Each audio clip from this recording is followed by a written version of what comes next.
I now recognize Mr. von Bismarck.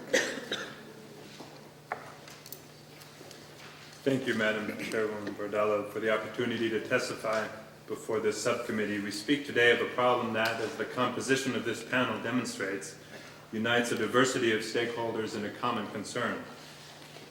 I am the Executive Director of the Environmental Investigation Agency, and EIA is honored to present this testimony as part of a broad coalition of environmental, labor, and industry organizations who all agree that illegal logging and associated trade is bad business for the environment, for people worldwide, poor people worldwide, and for companies, and that the time has come for the United States government to take action to curb our role in driving this problem.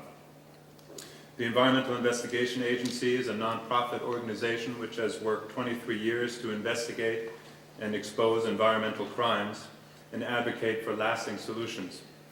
EA's analysis of trade in illegal timber and wildlife have been globally recognized, and this year we were honored to receive the U.S. Environmental Protection Agency's award for our investigations into the chemical trade. Since 1999, EIA has used undercover techniques in partnership with local organizations to document the impacts of illegal logging and the criminal networks that are behind it.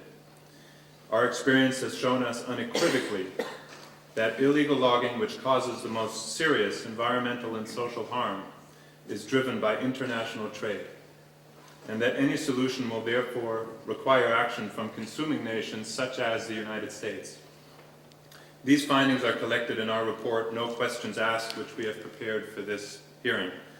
In this oral testimony, I want to touch on examples of the environmental and human costs of illegal logging, point out how we are fighting the problem currently with one hand tied behind our backs, and how the amendment of the Lacey Act to prohibit the import and sale of illegally sourced wood and wood products and the declaration of some basic information is critically needed.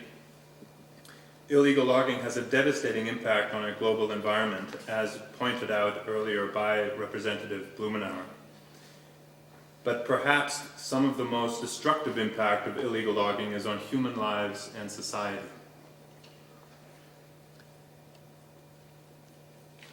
Revenue from illegal logging and export trade supports and perpetuates corruption and criminal activities and fuels violent conflicts, much like the blood diamonds that funded wars in West Africa.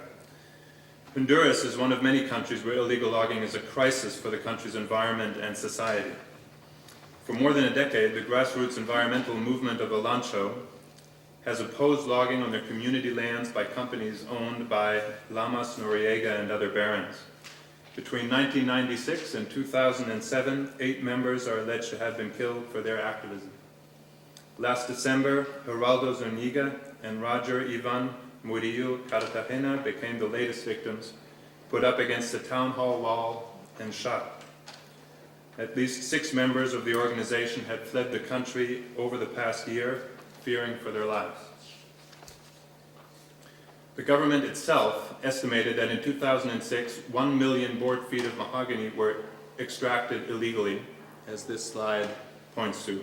EIA has found that one of the recipients of suspect mahogany was a subcontractor slated to build bulletproof doors for the Capitol building.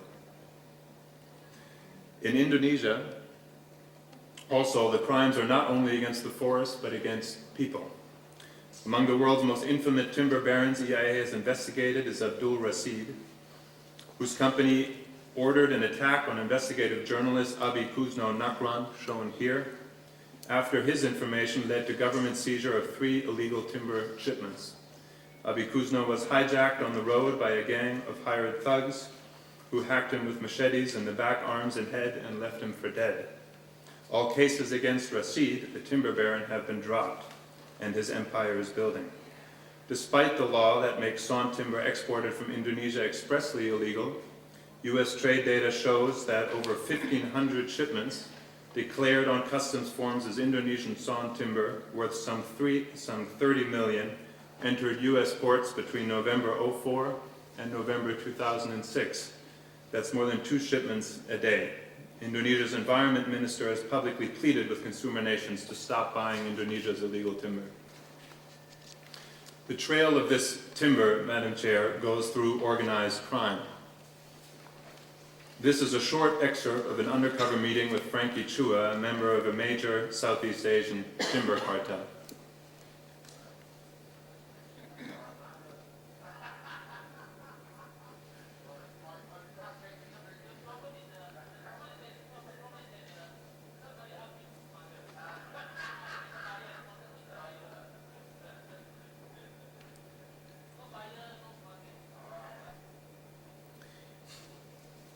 Madam Chair, if the volume could not be heard, he was introduced as Timber Mafia. He said that timber smuggling is good, drug smuggling is bad, and he closed with no buyer, no smuggling. Currently, Madam Chair, we are the buyers of this timber. We are the unwitting financiers of this crime. And this is why, Madam Chair, the opportunity of this legislation is so great. This legislation will send a powerful signal through the international markets that the biggest market for wood products, the United States, does not want to support the violence and destruction caused by this logging. Thank you. I thank you very much, Mr. von Bismarck, for that very compelling testimony.